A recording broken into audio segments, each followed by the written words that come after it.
When most people hear the word homeopathy, they think about these little tiny pellets or these weird sounding words or these weird sounding abbreviations. And usually you're just thinking about whether it does or doesn't work. And you'll have people on one side who swear by it and the other people who think it doesn't work at all. So it can completely split a room with people's opinions on the topic. And horse owners have the same reaction. They either swear by it or they totally dismiss it.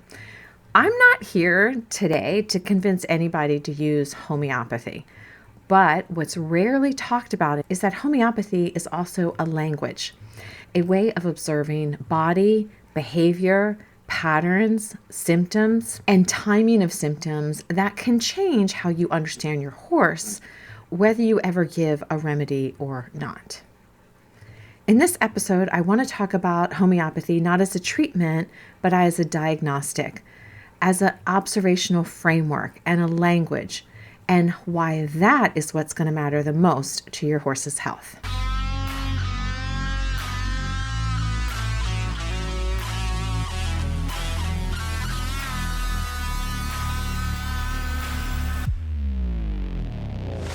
In my work over the past 25 years, what I have found to be the most valuable for my clients and their horses is not actually the modalities that I practiced, but in the way that I see. Let's look at it this way. What do you immediately think of when I mention homeopathy? Maybe you're thinking about what dilution you should use, what dose, or even what remedy. Maybe you think it's just all nonsense and you don't want to have anything to do with it. Most of the time, people get stuck on whether or not it doesn't work, or do we use 30C or 6X or 200C? Or they get in deep conversations about the materia medica or the repertory. But these conversations actually skip over what I think is one of the most valuable parts of homeopathy. And that's how practitioners arrive at what remedy they're going to pick. I think that the gift of homeopathy is, what does it actually train you to notice? It trains you to notice the process, the questions that come from that process, the details involved, the patterns that are tracked. That's really where I feel like the value of homeopathy is. Even if you never give a homeopathic remedy, the way of observing can really change the way you think about your horse and your horse's health. If you've ever looked at a repertory and a materia medica, you will be overwhelmed with the diagnostic language. The patterns and the symptoms listed, and it's under each homeopathic remedy. It's pages. I'll actually get my materia medica out in a second and just let you see. And that's because classical homeopathy is actually built on this pattern recognition. And when we talk about that pattern recognition and the diagnostic language, it's not a diagnostic that you can consider in a Western medical sense. It's just a structured way of listening to the body's story. You aren't asking, what disease is this? You're asking, how does this horse express their imbalance? Homeopathy asks very specific questions, not just about symptoms, but how those symptoms present or how they'll show up. For instance, to find a remedy, you're going to need to know the following 5 things. 1 is timing. So when did the symptoms appear? When did they get worse? When did they get better? What time of day it was? Does it appear in a certain season? Does it appear during a certain time of the year? Does it appear 2 weeks after you give a vaccine? All that timing is very important. The other thing is, you're going to think of modalities. Is it better or worse with movement, or better or worse with rest? Is it better with certain temperature or weather? Does hot make it better? Does cold make it better? Sometimes you'll say work makes it better, but then the next day it's worse. Like, those are the kind of things when we talk about modalities. Then you're going to talk about a behavioral state that's associated with it. So are they irritable with it? Are they melancholy with it? Or do they withdraw or get clingy? Is there any sort of reactivity, or are they shutting down? The 4th one is a stress response. So how does the horse act when they're stressed, when they're under pressure, if they're under confinement, or if they have some sort of change in their environment that they're a little bit stressed? How does that affect them? And you're looking at consistency versus contradiction. So what patterns repeat? even if the symptoms don't change, or what patterns repeat even if the symptoms do change. An example would be a symptom that appears every spring. It's worse if the horse is confined. It gets better with movement, gets worse with cold, can be worse with wind, can get better if they are calm and relaxed. And it repeats every spring, no matter what else changes. So that's the kind of things that we're talking about. So it can be things like when the weather changes, or when the season changes, or when they're stalled or not stalled, or if they're better with movement or warm up or lack of work and rest, or are they worse after that or better with that, or are they worse after they trailer or before they trailer. I mean, all of these different scenarios are important. We look at this very much the same way in Chinese medicine. So that's one of the things that you'll see across all of these holistic therapies, is that they're all looking at all of these parameters, and all of these questions come up so that we can really dial in what exactly is going on with the horse.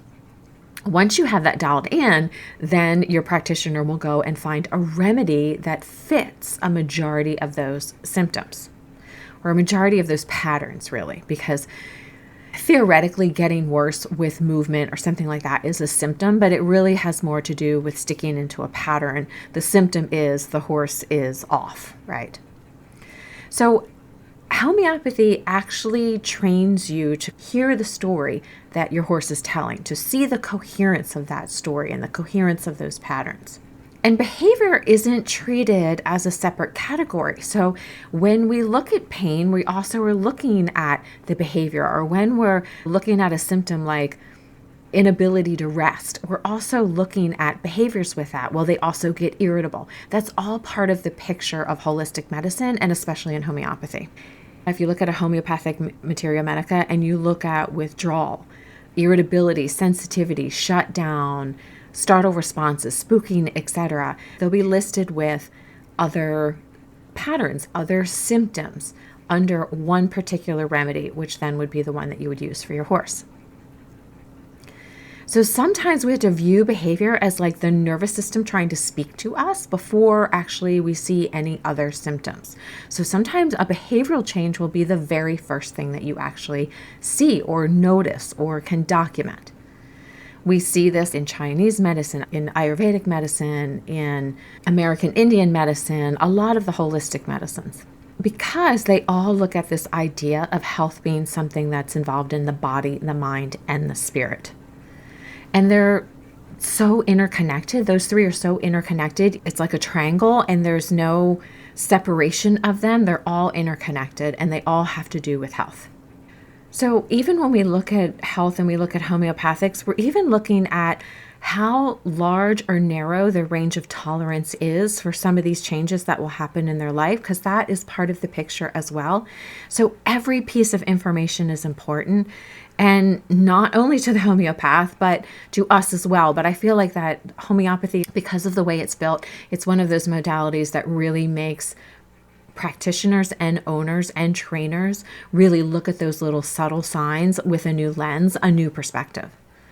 And of course, we're looking at not just those individual symptoms, but the patterns, because you'll see a really good homeopathist, they will see a couple different symptoms that you think are unrelated, and they know exactly what remedy that pattern fits under.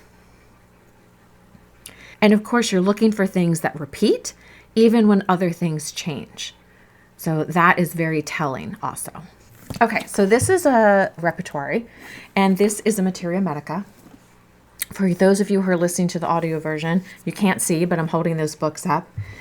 The repertoire is where you're actually looking at the symptoms. So it's divided up in areas. So if I'm in the stomach section and I look at thirst at night, and then it says 3 a.m. or alternating with an aversion to drink, with anger, with loss of appetite, with a burning sensation, with a chill before, with a choking sensation. It goes on and on and on.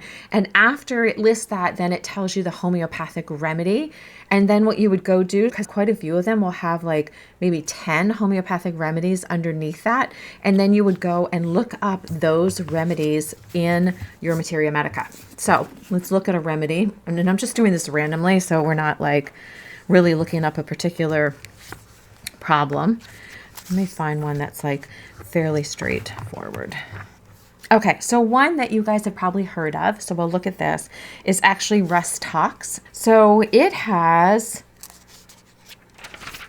1, 2, 3 pages about rust tox, going into basically the effects on the skin, and then it talks about the mind, the head, the eyes, the ears, the nose, the face, the mouth, the throat, the stomach, the abdomen, the rectum, the urinary system, male versus female, the respiratory, the heart, the back, the extremities, whether there's a fever, what skin reactions, whether it affects sleep, whether it affects relationships, like all of that, it goes into just about rust tox. So if rust tox was one of the ones that came up as you looked at in the repertory, then you'd go look it up in the Materia Medica and you'd read through it and you'd say, yes, that fits this horse's pattern. If you say, no, it really doesn't, it's kind of missing some things that I think are important, you'd go back to the repertory and say, okay, which is the next one that it recommends me looking up? Now, they have software to do that, which ends up being like much, much quicker, but that's old school how they used to do it. And all of those things, when you think about all of those categories that I read off, that's where you're looking at symptoms of the head, symptoms of the sleep, symptoms of relationships, symptoms of the abdomen. You're looking at all of them and you're comparing them and you're saying, yes, this remedy fits this pattern of this horse. And that's why it really trains you to look at these very subtle little nuances of the symptom in the pattern. So how does this apply to our horse? And like, really, why does it matter? For one, horses show patterns a lot more clearly than sometimes humans can. So there's no placebo effect. There's no verbal masking. There's no mask whatsoever. The horses can't tell you what's going on. They can't verbally tell you that that's a problem, but actually they can't lie either, right? So their responses, while they're subtle, are totally honest. They're not faking it. They're not making it up, especially if it's important to their survival. There's fewer layers of suppression. We know that horses will try and hide certain things because it would be advantageous for them to hide that for their survival as a wild animal. But other than that, literally, they're what you see is what you get. So they can't intellectualize their symptoms. They just live them. And I think that makes it really nice when you're the practitioner. So the magic is when you start to see those patterns, those subtle patterns, and you start to see them early. You actually want to catch those small things before they come big, huge, large things that then are much harder to fix or to heal or to cure. And sometimes homeopathy can help you flush out where some foundations of health might be weak. So a lot of times people say, well, I tried a homeopathic treatment and it didn't work. They just assume that it's the homeopathy that didn't work. If that happens, it's maybe just revealing that you didn't notice a symptom or that you didn't notice a pattern or that you had it wrong. So you might be missing something. If the homeopathic remedy isn't working or it doesn't hold, it doesn't necessarily mean it's a failure. It just means it says more information. Sometimes it's just information and it makes you actually hone in your skill a little bit more. It might be that you need a different remedy, but it also might mean that you're missing some foundation, like maybe their nourishment isn't correct. Maybe they have unresolved pain. Maybe the nervous system is on overload, or the environmental stress is too much for them to handle at the moment. And we know that the body can only respond and hold on to the extent that the foundations of health are actually taken care of. So what do I mean by that? So While homeopathy can actually directly affect the foundations of health, it can't overcome the sabotage from other parameters that aren't being addressed. For instance, let's say that your horse does not have a copper in their supplement, or that they do not have a bioavailable form of magnesium, and they're actually deficient in those minerals, and they're exhibiting signs like poor performance, and their coat looks bad, and their mane and tail is looking really scraggly, and you put the horse on the homeopathic remedy, but you don't get any response. Well, it's because you're missing these foundations of health, which is their nutrition is not okay. If you're missing those foundations of health, you can't expect the homeopathic to overcome that. No homeopathic remedy is going to be able to supplement your horse with magnesium if your horse isn't getting magnesium. And you literally could fill in the blank with 1,000 things right there. So what I always say is that we always have to look at those foundations of health first, because if the body is working really hard to overcome a nutritional deficiency or some other aspect of their life, a management thing or something like that, the homeopathic remedy is not going to be the ticket. It makes sense. If you had imbalanced feet and you had the chiropractor come in and do chiropractic, you wouldn't expect that chiropractic treatment to hold, because the farrier work needs to be the thing that's fixed. When people think that homeopathy fails, I think a lot of times they're missing some of those foundations that are important, that need to be addressed first.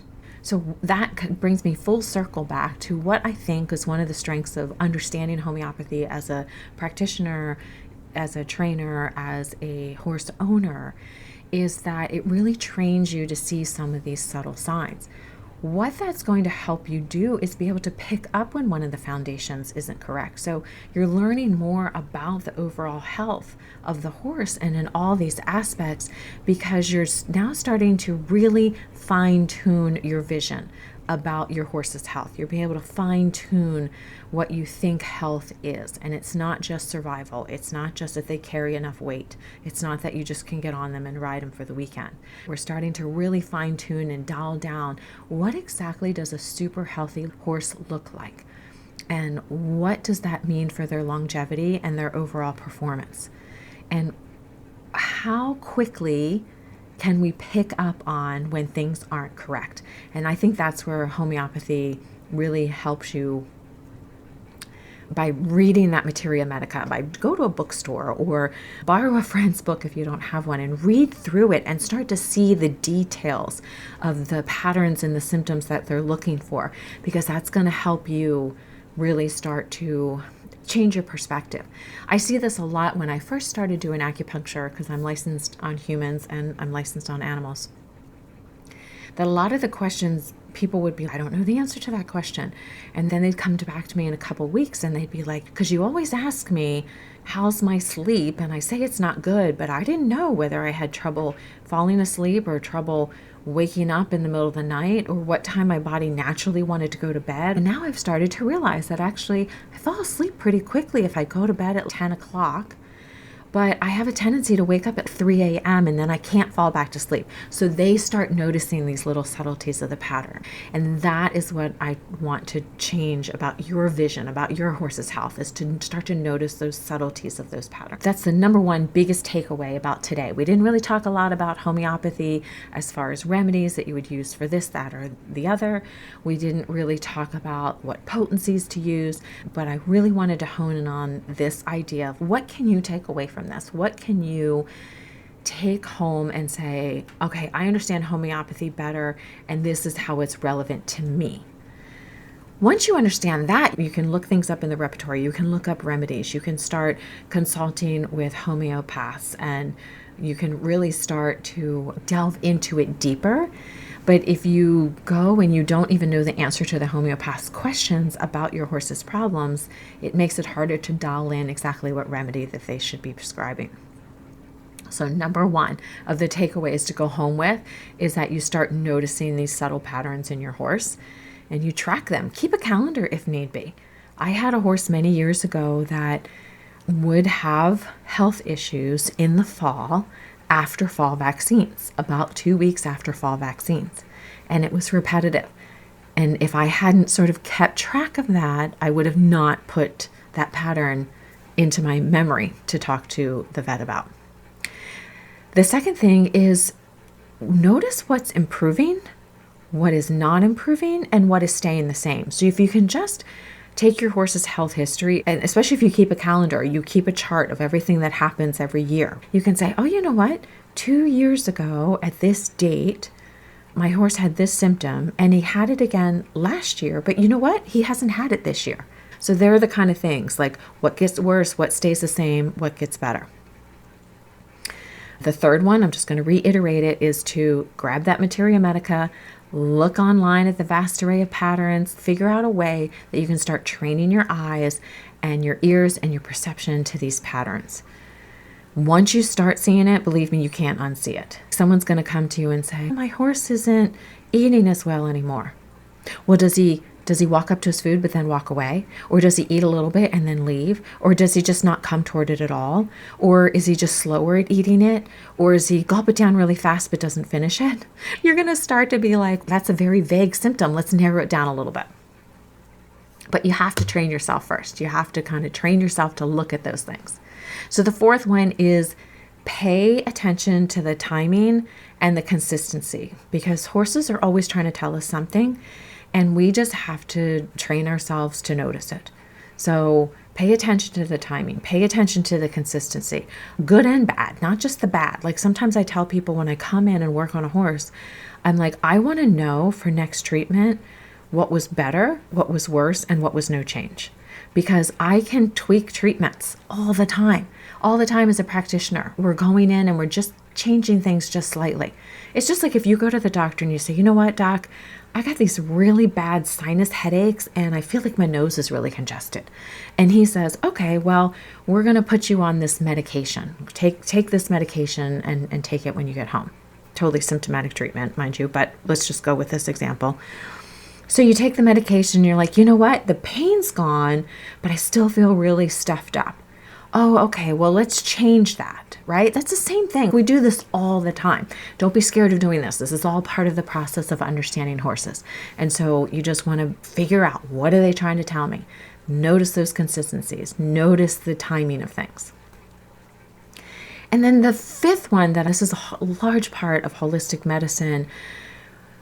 We have a tendency, especially in Western culture, to separate behavior out of the thing.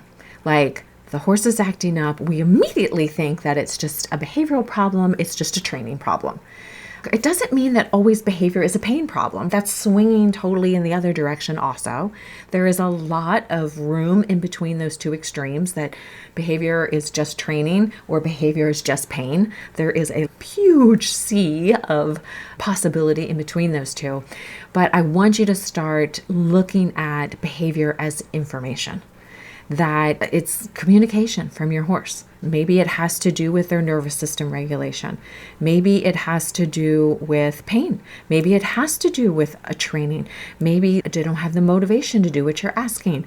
Maybe something about the training is confusing to them. Maybe something about the herd dynamics is not working for them anymore. Maybe they don't have enough time out. It's just information.